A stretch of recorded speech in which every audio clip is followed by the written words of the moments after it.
Welcome to Running Down the Clock, where we break down all of this week's big news, events, and controversies from the National Football League. Over the next 45 minutes, we will give you basic fan perspective and opinion on the most important stories and moments happening now. So, let's start the clock.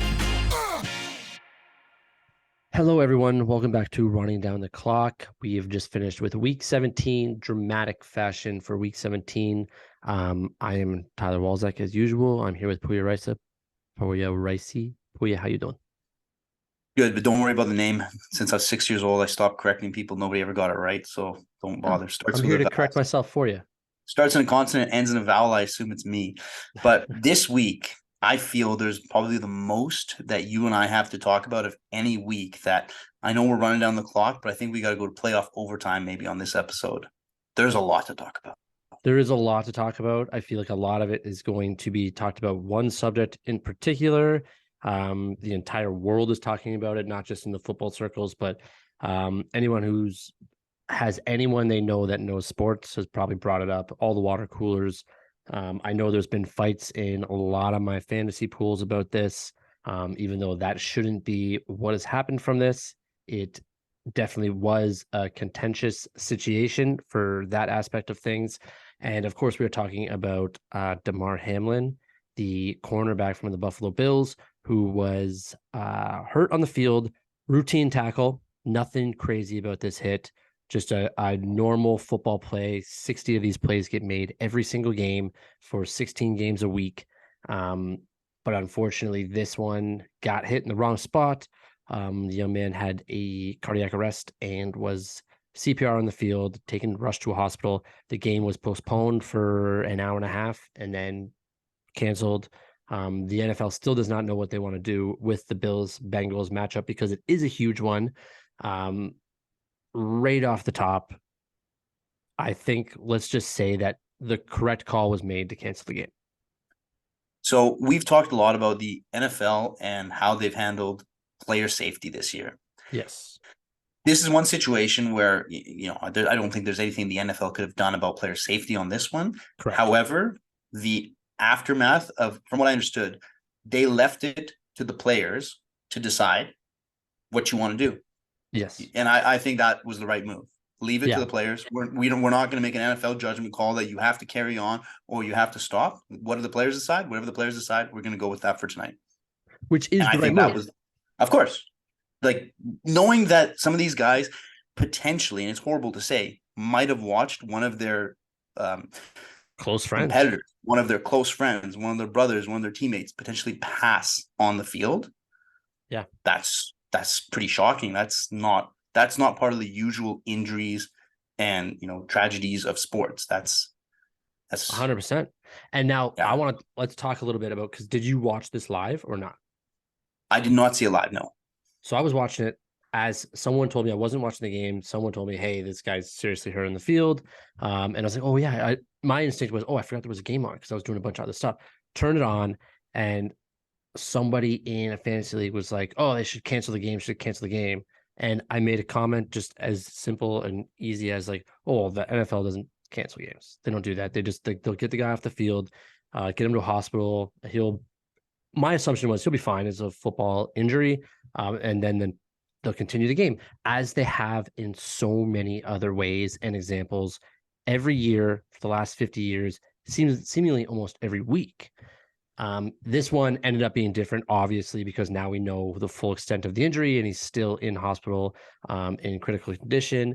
We are told that he's getting better at the moment. This is Wednesday night. He's told that he's getting better. But that comment alone sent people into spirals.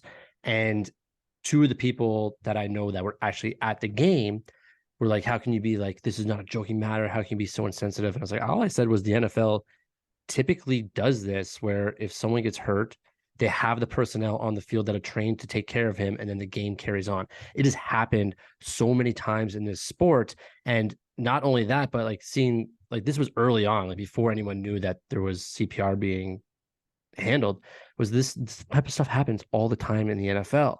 And now I think the NFL has a bigger problem, more than it even knows at this point, with if this was just a routine tackle and there was this much like Skip Bayless is getting absolutely crucified right now based on saying some this kind of along the same lines. Like they have to continue the game. Like there's so much at stake in this game, which again, the game should have been canceled. The game was canceled. The right decision was made. However, there is a lot of things that need to be thought of after this. And one of those immediately that comes to my mind is how, as a business as well as a safety, how do you let Tua Tagovailoa take the field, knowing that one more hit could put him in like a similar situation? So I got 2 points to make to that. The first one is I can see how Skip Bayless is going to get roasted because he's played the villain, the 100%. asshole, the piece of shit. That's been his character. Yeah. And when you do it at a time where everybody is against you, you're playing with fire there, right? Like Yeah. you're not a liked. Your character that you play is not a liked character. He plays that villain that always goes, he's the contrarian, right? He goes against the crowd to kind of get that shock reaction. Yeah. And that's what kind of gets people talking, and that's his stick. So yeah, when it's a sensitive matter, you can see how much of an impact it's had across other sports. Yet people aren't going to back him. Why would they back him? He's been a piece of shit forever. But Forever. enough about him. The difference, I think, with this and other plays, even gruesome plays where the guy's bones sticking out, you can talk to the guy. You can see what's happening. If they were performing CPR on him for 8 to 9 minutes, that means for 8 to 9 minutes, he wasn't breathing. Right. So 8 to 9 minutes of watching somebody there lying still, not breathing, as much as hopeful as you are, your imagination obviously goes to the darkest places. And that's where I can see, imagine a player died on the field and they continued. So, and everybody watched a player die live, yeah. and they continued playing beyond that, like being forced to play. So here's not to like, they made the right call, and let's just hope this kid survives. It's brutal. This is not the first time. Like there has been a player who's died on an NFL field before. Did you know that? No, In I think it happened 1971, hockey ones. it's happened in a whole bunch of examples here, but specifically to get to football, 1971 Detroit Lions, Chuck Hughes had a heart attack on the field and died right beside Dick Butkus. He was pronounced dead 50 minutes after the game. Essentially, they say he was dead on the field. Now, continued to play the game after. In the circumstance, he was in the middle of play when it happened? On the field, yeah. On the field when it happened. Fell down, same type of thing. Just standing up, immediately fell down. Dick Butkus was the first guy to see him fall down, immediately called for help. Took him off the field. There was a 90-minute delay or a 60-minute delay or something like that, but they eventually restarted the game. There was only a minute left in that game in the fourth quarter, and they restarted that game. So the NFL, this is, I think, some of the, again, not to be on the other side of these things, but there is other examples in sports where this has happened before. And again, the game should have been canceled, and it's right that we're canceling it. And maybe we're finally learning from these mistakes. But even more so in people's mind is, do you remember Christian Eriksen, the soccer player? Yes. So again, he in the 43rd minute of a game against Finland, fell down on the field. Same thing, cardiac arrest. Several mechanics worked frantically to give him chest compressions. Teammates formed a circle so that like the fans couldn't see what was going on. Defibrillator needed to be brought out. He survived, but no one knew what was going on. And then the game eventually resumed 90 minutes later. I think Patrick what is it? Peverly? What was his name? Something Peverly for the Dallas Stars. He collapsed. I don't know that one. I know that are you thinking of Jay Bomeister? No, in 2014, I think it was. Heverly for the Dallas Stars. He had some sort of heart surgery prior. Yeah. And in the middle of the game on the bench, he collapsed, and a cardiac arrest. They had to get him out then. So this is the kind of thing that I think, I don't know if a lot of people are thinking about it, because obviously the only thing you should be thinking about now is the safety of the young kid and how this is going to, but I don't know how you improve safety based on, this was a regular run-of-the-mill hit. Yet the guys are out there bashing their brains together. And this hit, like this, what happened in this happens in baseball and hockey a lot more than it happens in football. And like Jay Bomeister for the St. Louis Blues, not 2 years ago, cardiac arrest on the bench in the first period. survived, never played a game of football or game of hockey again. He was at the end of his career either way, like he was getting older, but still, game was postponed. Again, the good thing. Yuri Fisher, same thing. Medical personnel on the bench, fell over, same thing, cardiac Yeah. arrest. And then you go back to like some of the famous ones, like Hank Gathers. Not a lot of people know about him. NCAA basketball, one of the leading scorers in the country in college, collapsed and died in the middle of the court. We talked about Chuck Hughes, Bill Masterson, another one, hockey, head injury, ended up passing out, dying, or he had a That for head the injury, Montreal never was woke that for up the again. Montreal Canadiens? Yeah, I don't know. There was one, I'm pretty sure, I could be wrong about this. I just remember I had a hockey book when I was a little kid. I had all sorts of hockey facts growing up in Canada. And there's a player for the Montreal Canadiens, and this was back when the TVs were black and white. So I don't remember It was what a it while was. ago. But Yeah, yeah, this is the he Bill Masterson trophy. crashed on the board. Some guys kind of piled up on. Yeah, He never woke up again. he died. Never Yeah. woke up again. But Even in football, like so, the thing with the game being canceled again, the right decision was you have to go back and think why, like Ryan Shazier for the Pittsburgh Steelers on the same field, paralyzed, still trying to recover. This was years ago. Paralyzed, taken off the field. I believe he was unconscious when he was taken off the field, but I don't know that as a fact, so don't quote me on it. Same with Antonio Brown, knocked out, same field. Again, it's not has nothing to do with the field, but it's just a coincidence. Game was not stopped. Everyone just kept playing. And then Tua on the I same can't, field. Tua on the same field. I can't stress this enough that this is not an uncommon thing to happen in the NFL. This one just happened to be the 9 minutes of trying to resuscitate this young man, which again, if I was a player, I'd be like, oh, how do we go back out there and try to beat up the other team and hit other guys, knowing that our guy has not survived yet? And I think this is one of those situations where they go back to the dressing room. And maybe if they hear in the hospital, he's fine, he's awake, he's alert, he's in good spirits, everyone takes the field again. Because how do you play? Like, when's the end? Like, how do you play next week as the Buffalo Bills? So my point to all that is, in all those other examples, did it seem, and I don't know, I'm only asking, did it seem that the players were protesting that we should not continue?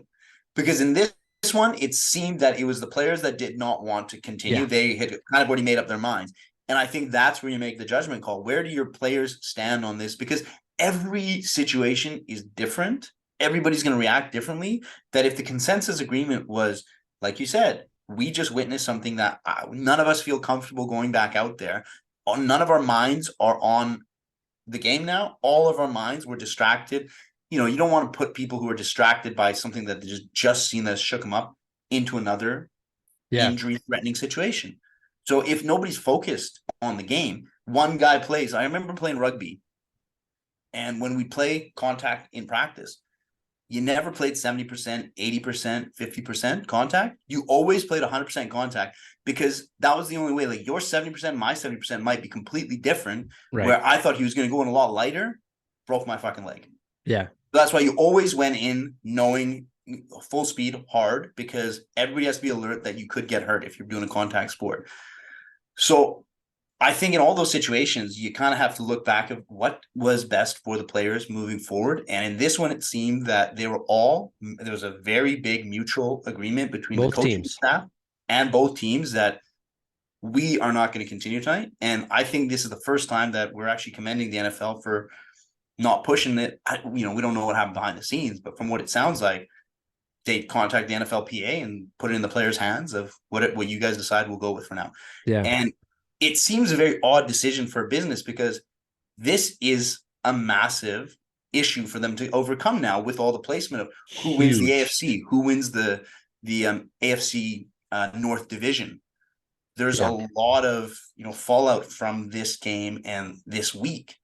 So having to come up with a time to even replay it. When would they replay it? Because now, let's say they're not going to do it this week. They've already announced. If they try and do it between week 18 and the playoffs, that puts the two teams that have to play a second time before the playoffs, a big disadvantage. Maybe one of them gets the division, the AFC, and they get the bye, but they can't both get the bye. Well, here's what I think kind of what the NFL is waiting for, because they've said that they're not going to have the teams play this week. Obviously, it's way too late. It's Thursday, so they can't do that. But because the COVID protocols are technically still in such a memorable phase, like everyone still knows the protocol if they had to delay a game, that they could push the playoffs an entire week. Because Right. there's 2 weeks between the conference finals and the Super Bowl. So they could get rid of that 1 week. That's like the bye week that both teams get, push the entire playoffs, and then have the Bills and Bengals play after this week. So do the regular game this week, and then they play the weekend after. Feature game. But I think what the NFL is waiting for, again, if you're listening to this, we're just two guys. We have zero insider information. I'm basically just going off of logic, common sense, and what I think would be a scenario that could happen. And that is, if Kansas City wins this weekend, they lock in that first wild card seed. And then the Bills Bengals game doesn't matter at all. Whereas if the Kansas City Chiefs lose, that Bengals Bills game becomes extremely important for that 1 week bye. Yeah. But then you think that happens, and then you reward everybody with a 1 week bye. So it kind of is like I don't know what they're going to do at this point. It feels like the game's just not going to get played.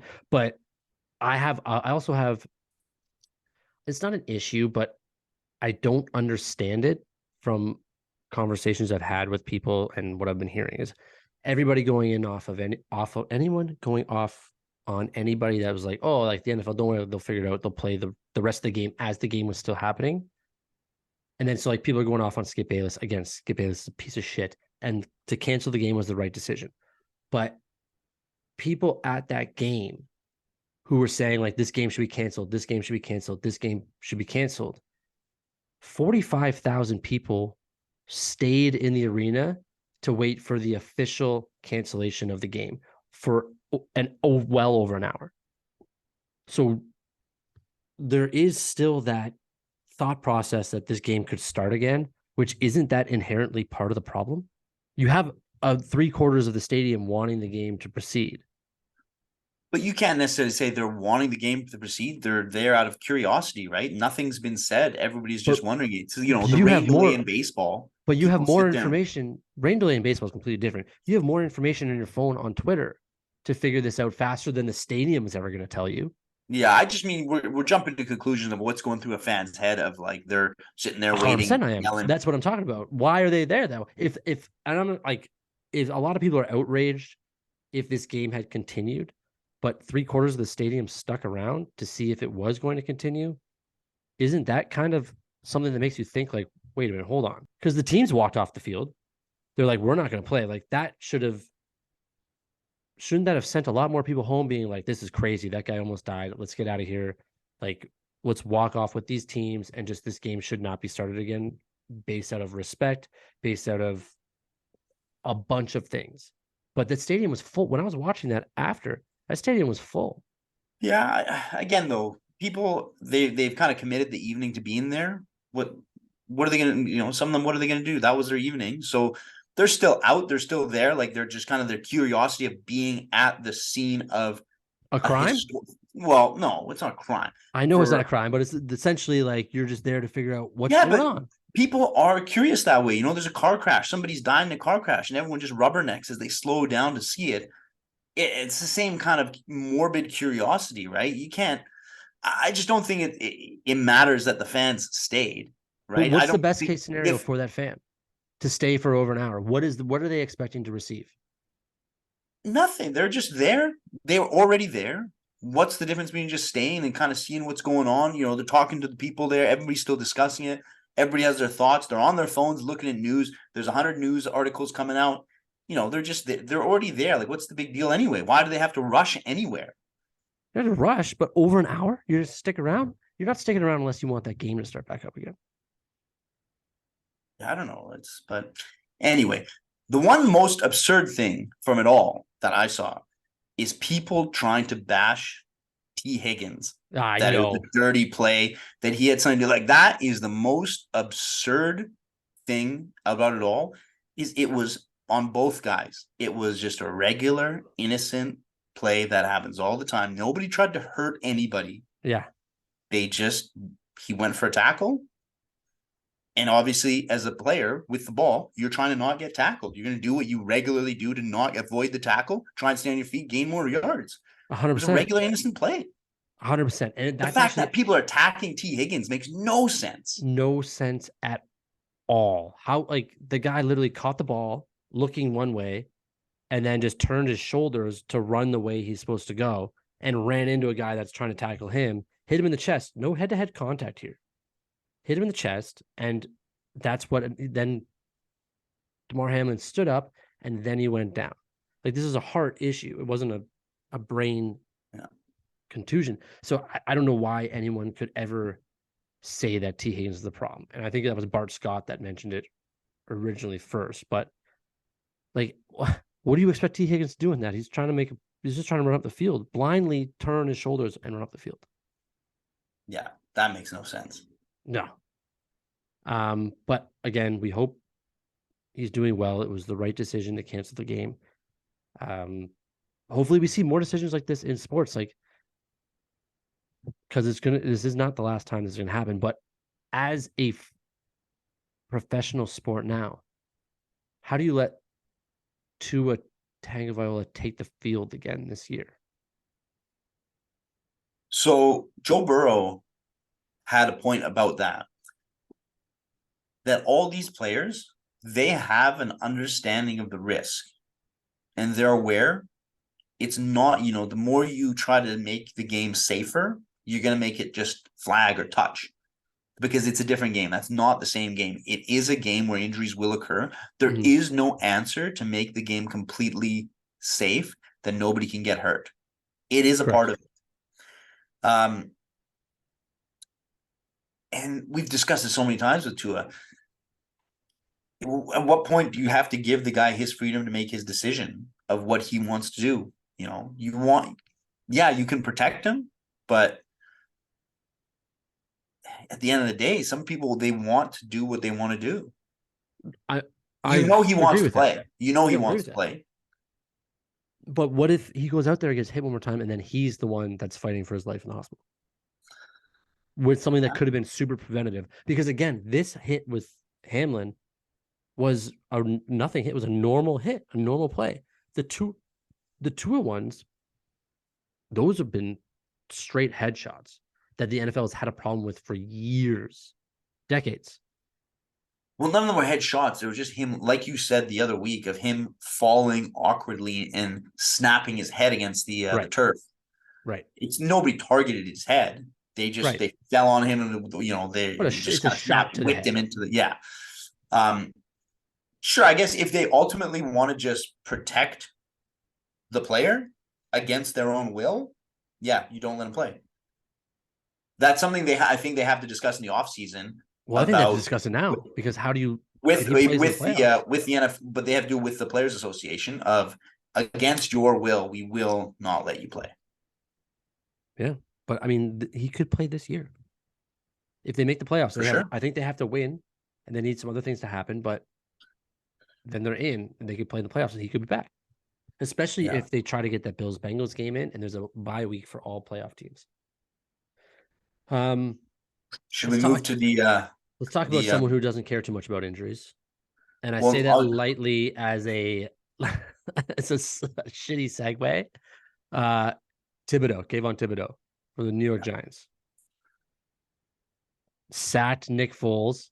Nick Foles got hurt on the play, and Thibodeau did about a 2-minute snow angel beside him as he was hurt beside him, laying down on the field.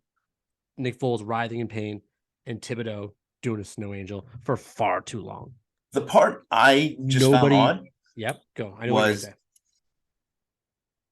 You sack a guy, and the excitement, the emotion, everything kind of takes over you. You don't realize he's hurt. I thought it was kind of odd that nobody kind of just gave him the tap on the, hey man, just give him the kind of the head, that embarrassment. You got broccoli in your teeth. Yeah. Just as a friend, hey, no, stop what you're doing, right? That way he could kind of play the card of I didn't realize, which could have been true. But as you said, it looked so blatant disregard of he was so close to him. It's not like it was his back was turned and he was hurt behind the play. He was right beside him. His arms were within touching distance, right? Like that's the part of just why it looks so terrible. And I don't know what his intention was. If he just, that the joy and kind of disregard came over him of just being caught in the moment and did something foolish and insensitive, I or would if he just so blindly didn't realize what he was doing. I would say that watching the play, it doesn't look like he knows he's hurt. Like it No, doesn't Thibodeau does not look like he knows that Nick Foles is hurt. But you're right. Nobody came to be like, hey, stop. Like there's something going on beside you. one Nobody of his came. teammates, one of Yeah, his teammates should have. one of his teammates definitely should have been like, hey, Yeah. hey, get up, get up, get up, get up. But also, shouldn't one of the Colts like offensive linemen come over and kind of like even if I was on a teammate of Nick Foles, I would grab Thibodeau's ankle and pull him away. Just like, get away. Like, what are you doing? And Yeah, that was Jeff Saturday's comment about it was he's like, I'm disappointed in my players for not coming to my quarterback's defense. for sure. And he's right. Is he not? He's right in that statement. I'm not saying it's never happened, but I've never seen any footage of a player being seriously injured, somebody being aware and still celebrating. Yeah. Like there's one of the more famous ones of Lawrence Taylor on Joe Theismann. The first guy to start waving for the medical staff was Lawrence Taylor after he snapped his leg. Yeah.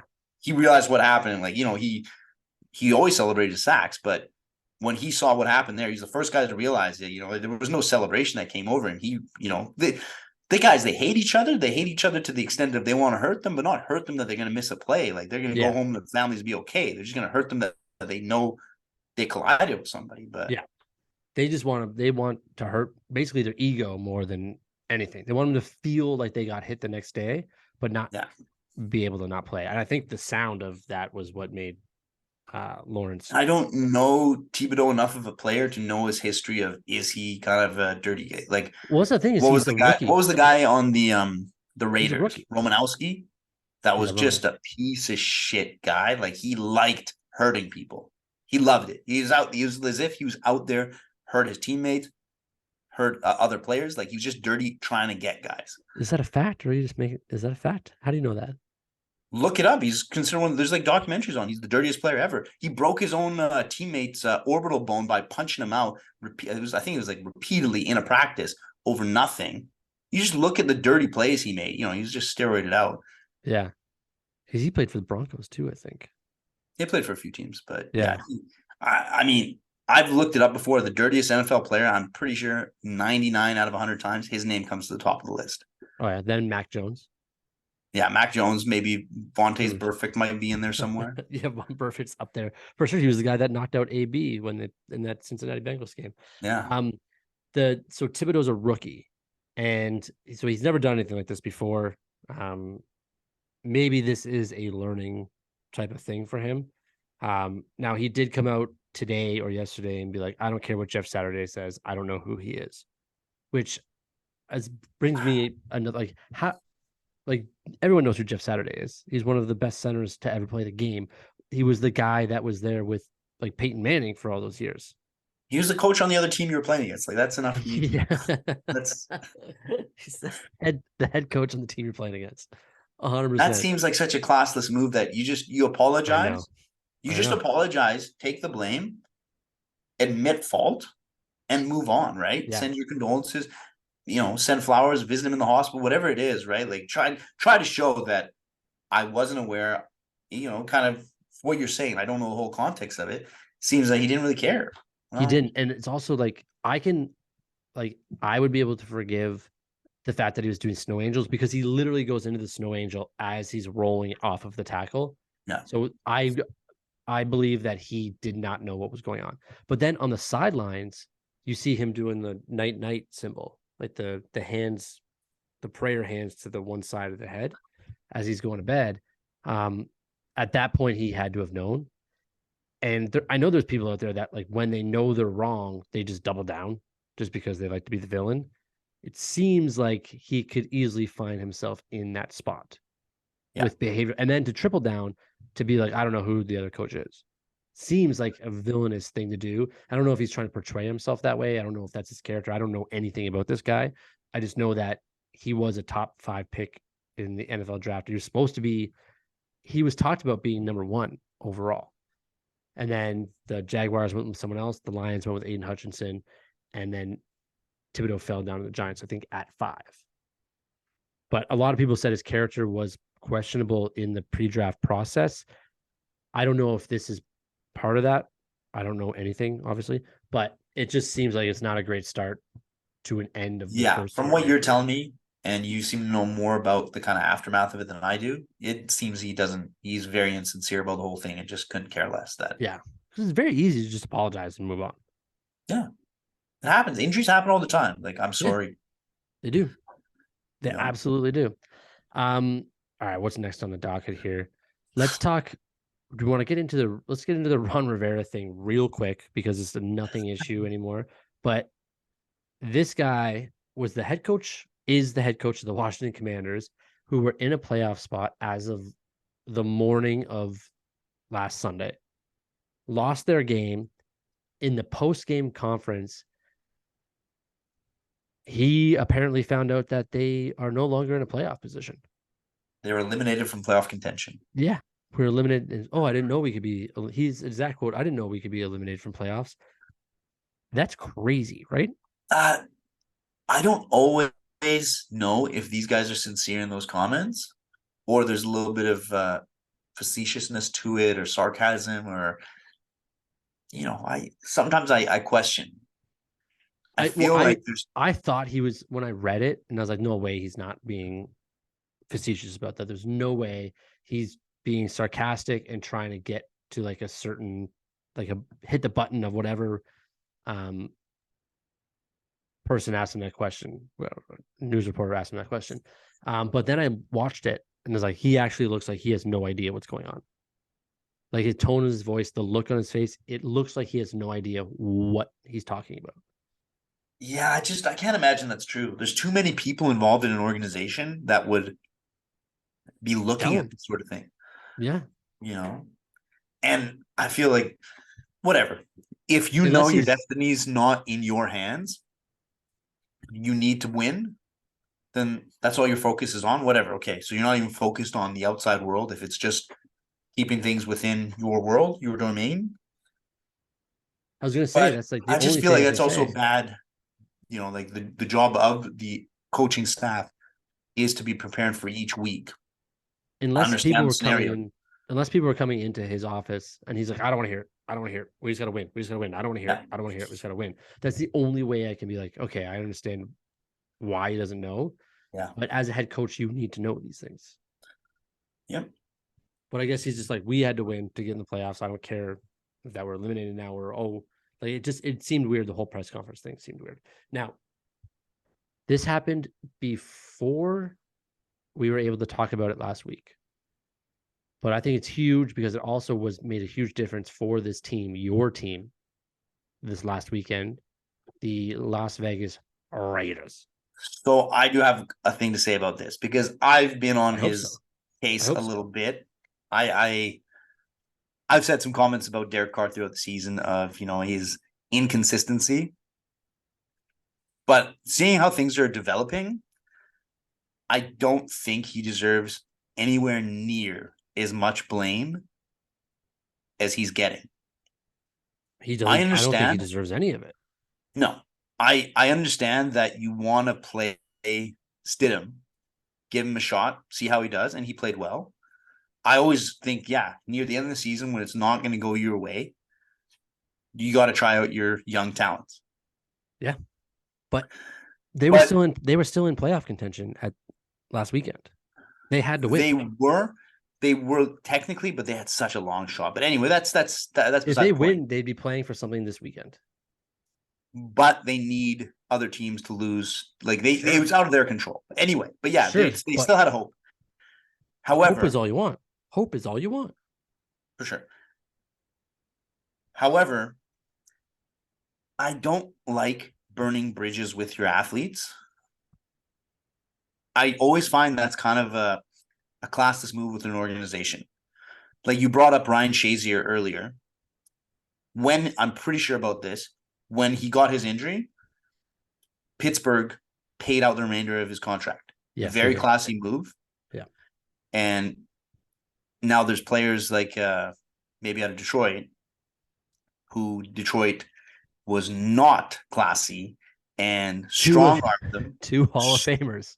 Two Hall of strong Famers. armed them into not paying out their money, not giving them what they were owed, and just burning the bridge with them, and also making it so no superstars want to come there.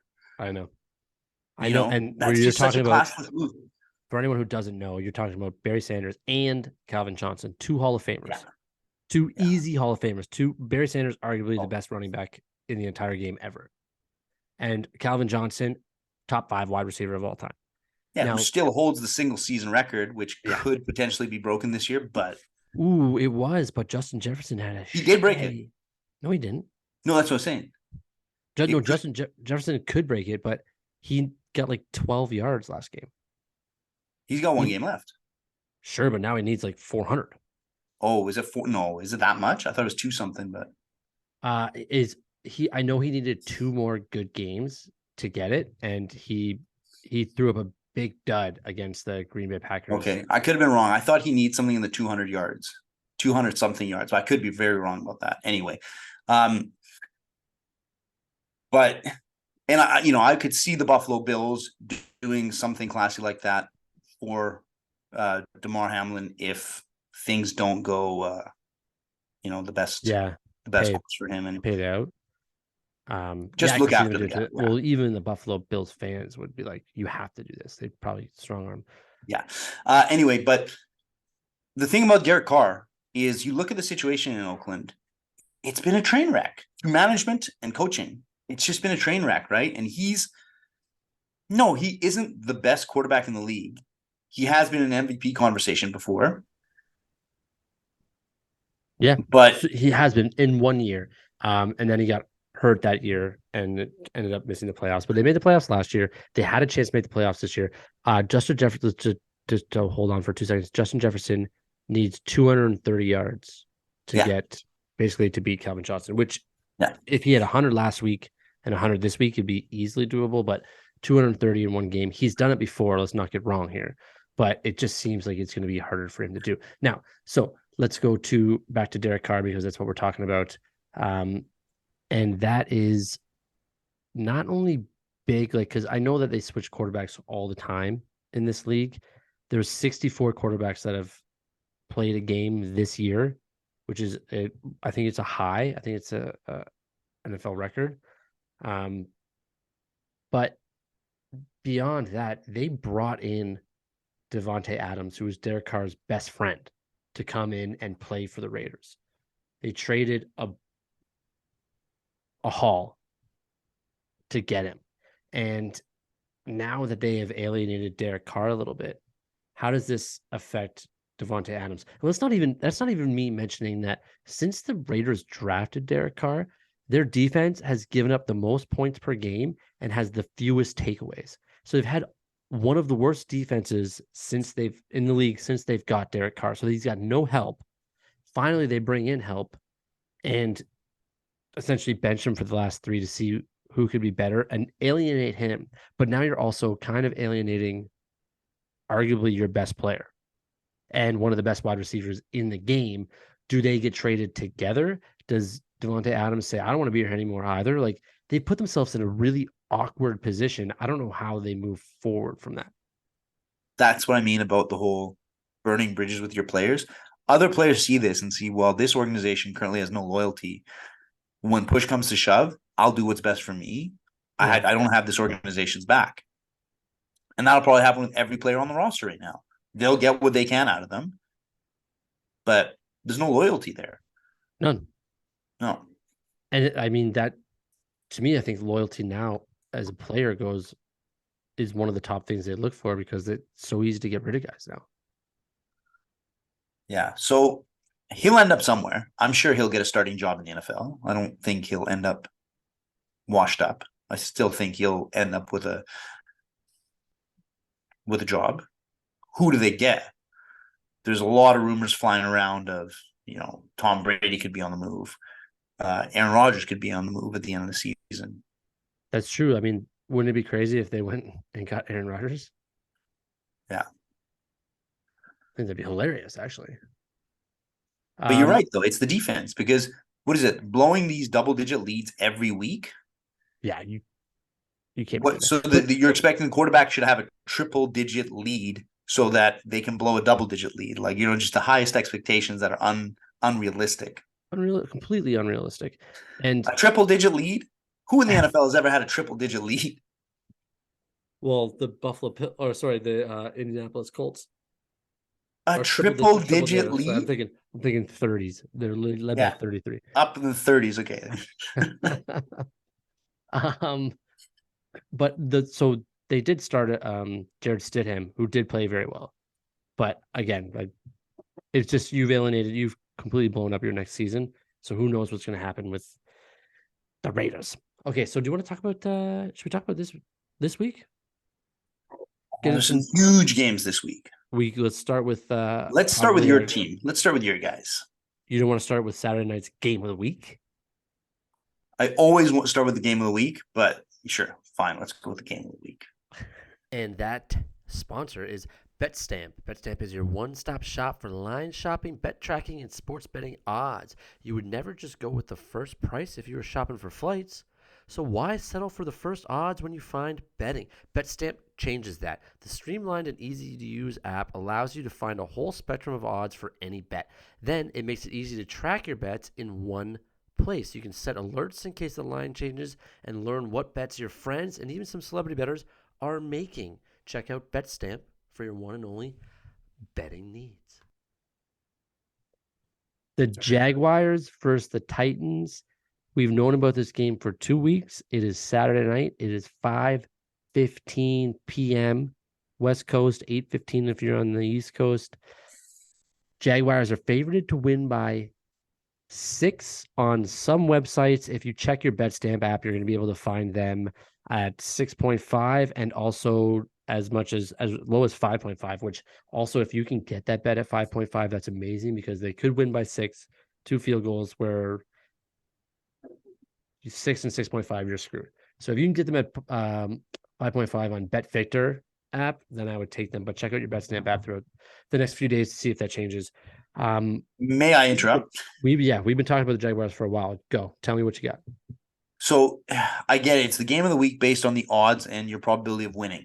I'll never win anything betting. So No, but it's not even that. It's hear me out. Hear me out. This Let me game just is say it. Let me say it. Let me winner say in it. winner in the Let me playoffs. say it. Let me say it.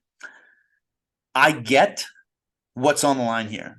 I'm just saying, for me, the game of the week is a game that we expect to be a good game. I don't think this is going to be an entertaining game. We don't like Really? the Titans. We're not Titans on board of the Titans. We hate them. I don't think the Titans play exciting games this year. If Derrick Henry's not just running through everybody with highlight reel plays, there's nothing else exciting going on in those games. Well, no, they played. Who's it? Well, they started a new quarterback last week, Joshua Dobbs. They got a new guy this week too, no? I think they're gonna play Malik Willis. I believe it's the guy they drafted. Yeah, it's their draft pick. They're going with their draft pick. Willis. But why not give him? No, Joshua Dobbs is going to start over Malik Willis at QB for the Titans. Okay.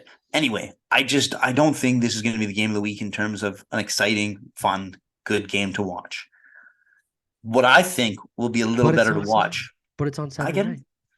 When are the Ravens playing the Bengals? I think that is a divisional rivalry, divisional game that has a big impact on home field advantage. Yeah, and it potentially this is for the AFC East? North.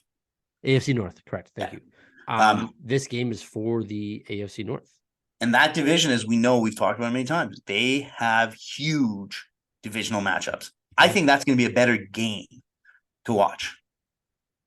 And we love Joe Burrow. As much as we like the Jags and Lawrence, I think we're bigger on Burrow right now. Oh, no? I love Joe Burrow. Yeah. Joe Burrow's our guy. We are big Joe Burrow fans over here. We are big Joe Burrow fans. Now, Lamar Jackson probably not going to play this game. He's not going to play this game. See, that's what I don't know. Like, is this going to be a good game because of that? So you think Dobbs playing for Tennessee is going to make for a better game than remind me of the game? What's his name? Huntley. Huntley for the Ravens. Yeah. Well, You here's the thing: think is Dobbs that gonna be better than Huntley? the Bengals and Ravens are both in the playoffs. The Jaguars Titans are fighting. Whoever wins goes to the playoffs. Whoever loses goes home. I think that's more exciting than The outcome is Ravens yes. I Bengals. just But don't the think the outcome, game's gonna be good though. I think the Jaguars win. And I don't think they blow them out or anything. I just think they kind of keep a lead and, it'll be close early and then they'll just kind of slowly pull away 3 points, 6 points. They'll win by score, a touchdown or something. Bengals are favored to win by 7. Jaguars are favored to win by 6. So technically, Vegas thinks that the game's going to be closer for Titans Jaguars. But Anyways, there are some other I big see games. what you're talking about. There's some other big games. I I see what you're also talking about. think the Rams Seahawks game could be a good game. Now, that has huge Now implications for that you. is the game that I am watching at 1:25 p.m. West Coast, 4:25 p.m. East Coast. That is the game. That is my Sunday. The Yeah. Seahawks game is my Sunday because nothing matters to me. For the Lions play the Packers Sunday night, but that game does not matter to me If unless the Seahawks have to lose this game, and they're I favorites. They're disagree. I favorites to win disagree. by 6.5. You think that it's going to be okay for us to just beat No, the no, no, Packers no, and no, kick no. them out of the playoffs? Well, yeah, you have your win-win, you have your win, and then you have your lose. Your win-win is obviously Seattle loses, Detroit wins. They're in. Correct. It's still, hey, if we're not going, you're not going is still better than to Is see the not Packers bad. go through. Yes, because at that point we have nothing to play for but to spoil their day. Exactly. And that's great. Nothing more I love than see the Spite. Green Bay days spoiled. Well, that's a spite. That's a spite game for us then. At that Yeah. point, Exactly. Because somehow, I don't know how this happened in the end. Green Bay has the upper hand out of everybody. I They have also their don't own understand. destiny. How did that happen in the end? I have no idea, and I don't understand it, and I'll never understand it because right now, if you look at the playoffs, it's Seattle is in a playoff spot and Green Bay's not. So if it doesn't matter what Seattle does, if Green Bay wins, how are they not the ones currently in that spot? Yeah. I don't understand it. The only reason why there is a hope with the Rams is Baker because Mayfield. guys fighting for jobs. Yeah. Yes. 1000%. Baker Mayfield is looking for a job on a team next year. So he's going to go out there with that wide receiving core that is also looking for jobs next year, with that defense that is also looking for jobs next year to try to win specifically for that. And I am a Rams fan. I mean, with Matthew Stafford, I was a Rams fan to begin with, but let's not to a point. I'm just cheering for Matthew Stafford, but now I'm cheering for the Rams because I need them to beat the Seahawks. And also, if you are a Seahawks fan and you listen to this, or if you're a Seahawks fan and you know me, you better be cheering for the Lions on Sunday night. Because if you win, if you beat the Rams, nothing matters to you unless the Lions beat the Packers. So I feel like I should be getting chocolates and gifts throughout the week, trying to get good karma for the Lions to beat the Packers. And I haven't received a goddamn thing. Can I throw a little thing that you never considered? You throwing a little wrench in my plan? Monkey wrench, yeah. You and I were considering going to that Seattle game last week, New Year's Day game. Yeah. The guy whose tickets we were going to get, he's a diehard Seattle fan. So he should have just given them to us. No. And I told him, well, no, because you wanted Seattle to lose that game. Yeah. And I told him, I was like, hey, he asked me like, hey, did you guys end up going? Because I'm going to use the tickets, right? And I was like, well, no, but it's a good thing because one of the guys who's going to sit in your seat, he does not. He's a Lions guy. And he wants the Seattle to just have an abysmal performance. So, yeah, but they did win. So how come that guy hasn't reached out to me to wish me luck this week? Because he's got to win first. So what you're saying is that because if he loses, it doesn't matter what happens. Doesn't matter. So he's out anyway. If he loses, it's over. So he needs to win first. 100%. He needs his win, and then he can get you all the glory: champagne, caviar, cocaine, hookers, whatever you want. If they win, Seattle wins. I should be opening my door, free food, free alcohol for the night. Yeah.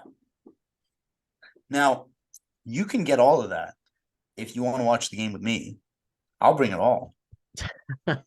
No, this game's too important. I can't watch this game with anybody. Why doesn't the Lions have the tiebreaker over the Green Bay right now? If they finished with the same record, I think it goes conference. Conference before head to head. Yes. Well, head to head because the Lions beat the Packers already once this year. Yeah. So then the Packers, so they'd be tied. So then it goes to the conference or Anyway. divisional record, then conference record, I think. Something like that. Okay. We got some other games though, don't we? Well, I mean, yeah, we got a lot. We got a lot of games. That matter though. Colts Like Texans don't matter at all. the other thing is Philadelphia. There's potentially, is there not? There's potentially two If teams that could take the NFC. The 49ers could still take the NFC, could they not? So could Dallas, no? they could, like Dallas takes it if Philly loses, Dallas wins, then Dallas takes the NFC. And then San Francisco, if they win, they then take the number one seed. Yeah, both those teams lose. If Philly loses, Dallas loses, San Francisco wins, they take the NFC, don't they? Say that again, one more time. If both Philly and Dallas both lose and San Francisco wins, they take the NFC, don't they? Yes. So, No, there's a lot of stake. Like, so who are the 49ers? The 49ers play the Cardinals. They're 14-point favorites. You got to think they're winning that game. Cardinals? I don't see how the Cardinals can win. I don't see how the Cardinals can win this game. I don't think that. No, they're definitely not The winning. only thing is if the 49ers don't care and they bring on a fourth string everybody. Well, here's the thing about the Philly Giants game. That team is not the same without Jalen Hurts. We know that. No. They have everything to play for this week. The Giants have zero things to play for this week. They can't go higher. They can't go lower. They're stuck with where they are at the 6th seed. Now, do they rest? They'll probably rest Daniel Jones. They'll probably rest. Well, that's just there, right? I think this is a B squad game. Yeah, except for the Eagles, who Jalen Hurts probably won't play, but they. But Minshew's not great. He's terrible. But against the B squad. That's what I mean. That's what I mean. Is that I don't see the Eagles are 14-point favorites to win this game. Yeah. That shouldn't be the case, but that's what it is based on what Vegas thinks that the Giants just won't throw out their team for maybe they will for the first half, but knowing what just happened last weekend, guys are going to be sitting a lot more this weekend, in which we've known this for a while. This is why fantasy football doesn't go to the last week, is because we know that the important guys aren't going to play. Another game that matters then is Chargers Broncos does not matter. Steelers Browns matters. So if I could say one thing about the Steelers, which I wanted to mention, is the shocking statistic of who's actually a local boy, wide receiver, they traded to Chicago. The record before him, the record after him, I'm forgetting his name. Chase Claypool. Chase Claypool. It's shocking. They've had like two losses since they traded him, and he's done nothing for the Bears. Nothing. No. Well, the Bears are they could be the worst team in the league. No, I don't know. They have a quarterback. I mean they could finish. They can finish this year. They have 3 wins on the season. Texas already has 2. The Texans has 2 wins. The Texans have 2 wins. You're correct. Bears have 3. Go through. The Bears have. I think the Bears have 3. The Bears have 3 wins. So I mean, the Bears lose. Texas has a tie. Texans wins. Texans have a tie. If somehow the Texans win, Bears finish the bottom of the fucking league. Yeah. That's crazy. Which is shocking because they've actually played well. Like Fields is playing, he's playing like a good quarterback because he is a good quarterback. He's playing like a great quarterback. And they've sat him down. He finally figured it out. It worked out. And they sat him down this weekend. He's not going to play this weekend. Why would he play? Sucks. Nothing. He's 60 yards away from breaking Lamar Jackson's rushing record on a season. Put him in for a kick return. Well, no, he has to rush. You can't I'm joking. Also, he's not getting 60 on a kick return anyway. But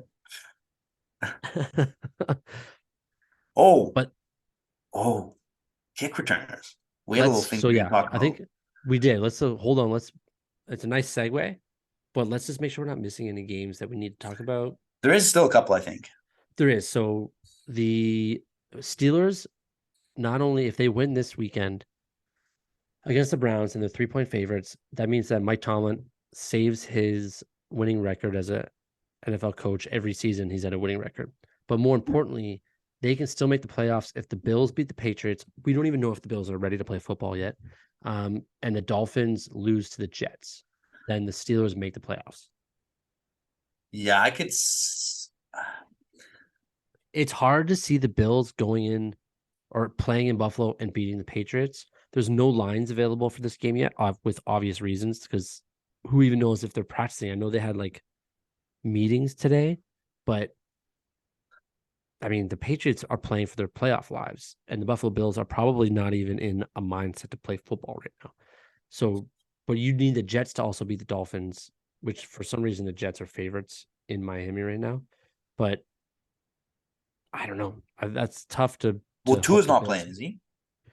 We no, but No. who knows? He might show up to the game suited up because he doesn't know where he is anymore. But it's not. No, he's not playing. But so the Steelers can still make the playoffs if those two things happen. I think that's the last thing we need to talk about. Or else, well, no, let's talk about Lions Packers. What the hell am I talking about? Seattle loses, Lions Packers. The winner of that game moves on to the playoffs. Seattle wins, the Lions can only ruin the Packers' playoffs lives. Now, like you said earlier, second best case scenario, I guess. But I think, I mean, this Lions team looks unstoppable right now. But I also think that people should be rooting for the Lions because you do not want, you already have Tom Brady in the NFC playoffs. You do not want Aaron Rodgers in the NFC playoffs. Yeah, but Aaron Rodgers is going out first round anyway. Why? Because he never goes that far. How many Super Bowls has he been to? One. One. You know who they'd be playing? Who? Minnesota Vikings. They'll crush them. They will crush the Minnesota Vikings with Kirk Cousins. Kirk Cousins as quarterback? Yeah. No way. Who are the Vikings playing this week? Vikings Bears? have the Bears. Yeah. Yeah. That could be 600 yards for Yeah, what's his Kirk's gonna name? look real good, and then he's gonna come out next weekend. Hopefully, they put the game that's not. No, I'm saying Jefferson could get 600 yards. Yeah, you could. Air it up to him 80 yards at a time. That's the thing is like you have nothing to lose as of old. You want a playoff spot, like an improved playoff position, but why not just go to Jefferson? I don't think times? Minnesota can move, can they? I don't think they can. No, they have to hold on. They have to win to hold on to where they are. Where Right? would they drop? Because if Philly loses or if Philly wins, and then San Francisco wins, and then Dallas wins. So, No, yeah, you're right. They can't. They're stuck there. You're yeah, right. they're stuck where they are. They got nothing to lose. Well, actually, if they win and San Francisco loses, they get the second seed. Which means they play who? That's actually when they would play the Packers. Right. That's actually when they would play the Packers. Yeah. Right now it's San Francisco versus, like I said, Seattle for some reason. So it'd be San Fran versus winner of Lions or Packers, hopefully. Then Vikings versus the Giants. But if San Francisco loses and Vikings win, then it's Vikings Packers. Oh, Vikings want to play the Giants. Vikings want to play the Giants. Yeah. No, for sure. Yeah, I would agree with that statement wholeheartedly. Because it seems like we're in a lock for Tampa Bay to play Dallas or the Eagles, depending on what happens this weekend. Right? In Tampa Bay. In Tampa Bay. In Tampa Bay. That's so shocking that he's getting a home game. I know. An 8-8 team. I've told you this many times. I'm not a biggest Bucks fan. I'm not the biggest Tom Brady fan, but I do love seeing history. And to see him win 8, 9, 65 years old, still throwing TDs, winning Super Bowls with a 5-12 record or something. And I makes it to the Super Bowl. I love Tom Brady. I hope he beats the Cowboys or Eagles. I love Tom Brady. Not like I wouldn't root for him or anything, but I just love what he's done for the sport. I love he's from Michigan, so I have to love him. I think that class act all the way and champion. He's the best quarterback anyone's ever seen. and we get to watch him. We got to watch him as we grew up. You don't win 7 Super Bowls by accident as No. a starting quarterback With 2 different teams. Yeah, I mean that just doesn't happen by accident. So not at all. Now, but let's get to what you wanted to talk about with kick returners, because that's the last thing we'll talk about, and then we'll let all these listeners enjoy football. I've always, since I was a kid, the thing that I loved most about football when I was a little kid, before I knew anything about the game, I didn't know the X's and O's. I had Madden 93 for Sega, and I didn't understand the plays. I just randomly pressed something, and I thought I was throwing it, and it was a run play, and I didn't know what to do. But the thing I always loved was watching the highlights of the kick returns when a guy just went 70, 80, 90, 100 yards to the house. Those were always the most exciting. And there's one guy who we know is the best at that position that's ever played. It's a very minor position. Some people even argue that it's a stupid position. Special teams is not like a complete position because, special teams guys shouldn't graduate to doing other roles for the team. But Devin Hester, if he's the best at an assigned position that exists in the NFL, you're the best player in your position that's ever played. Like Tom Brady is the best quarterback that's ever played. Now, I'm not comparing the two, but you should be in the Hall of Fame. If you're the best to have ever done it in that role, that's Hall of Fame worthy. And why he's not in the Hall of Fame yet is shocking. Now, he is on the ballot. It's the second year he's been able to be inducted. Yeah. I think he gets in, looking at some of the other names. He's the greatest return specialist of all time. The guy on the opening play of the Super Bowl that he went to, on the opening kickoff, scored a touchdown, ran it back for a touchdown. He was feared. People refused to kick to him. And he was part of that trend now where guys just don't kick to returners. And we had a game this year with, I think it was the Patriots and somebody else, where they kicked the Jets kicked the Patriots. They returned a touchdown. There's a rule, like, just don't ever let somebody return a kick on you. And that's because Devin Hester made so many teams look foolish by doing it. He returned 14 punts for touchdowns in his career, 4 more than any other player in the league history. And that's just punt returns. Opening kickoff of the Super Bowl, he returned it for a touchdown. I thought they were going to win that. I was never a Colts fan. And I saw that. I was like, it's over. It's over. They're just going to run up the score. It was insane. Like this, there's no reason he shouldn't have got in first ballot. I would lose my mind if he doesn't get in this year. Yeah. Lose my mind. And then, so in his same type of vein in terms of eras, Torrey Holt, Reggie Wayne, Andre Johnson. I think Reggie Wayne and Torrey Holt are amazing. Andre Johnson, I think, was next level above them, who never really had a fair shot playing with the Texans most of his career. If not all of it. I don't know where else he went. He beat the shit out of that guy one time, didn't he? Oh, yeah, he beat the shit fight. Out of that guy. Yeah. He was Tennessee. Was he Tennessee? I forget the guy's name. Yeah, Tennessee. But it was against Tennessee, 100%. It's a good fight. Great fight. Then you have guys that we grew up watching: Joe Thomas, Jared Allen, Patrick Willis, DeMarcus Ware, Zach Thomas, Dwight Freeney, who I think is his first year on it. Barber. The person Barber? I think Rondé Barber's on there. The other person I think should be inducted, I think it's his first time being able to, is Darrelle Revis, New York Jets cornerback. Yes. They call it Revis Island for a reason. He was changed the game, the best at his position for 6 years, at least. And people wouldn't throw to him. They just wouldn't throw to him. Changed the way people looked at corners. I think he probably deserves a first ballot. And Dwight Freeney. Those are the two people I'd be like, they better get in.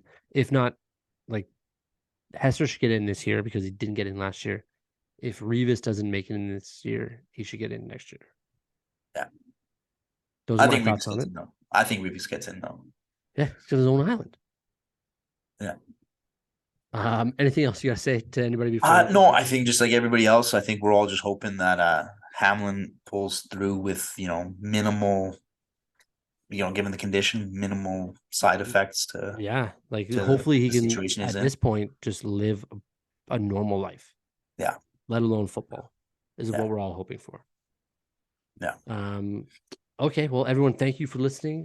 This is Running Down the Clock. Week 18 is coming up. Root against the Seahawks and root for your Lions on Sunday. Thank you, everybody.